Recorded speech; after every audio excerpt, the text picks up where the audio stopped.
bottle of soda is shared equally among n boys. Each boy drinks V cubic centimeter of soft drink. It is known that n and V are in inverse proportion, which means right off the bat we know that n is equals to k over V. This is an inverse proportion equation.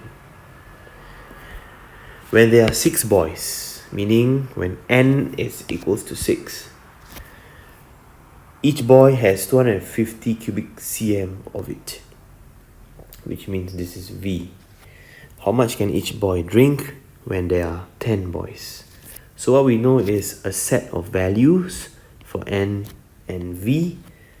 So we use that to find the value of k. So 6 is equals to k over 250.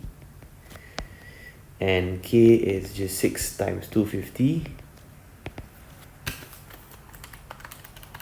which is 1500, which means that n is equals to 1500 over V.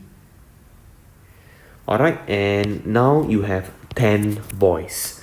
So n, we change it to 10, and we strive to find V. V and 10, you will just have to swap the positions in a cross multiplication.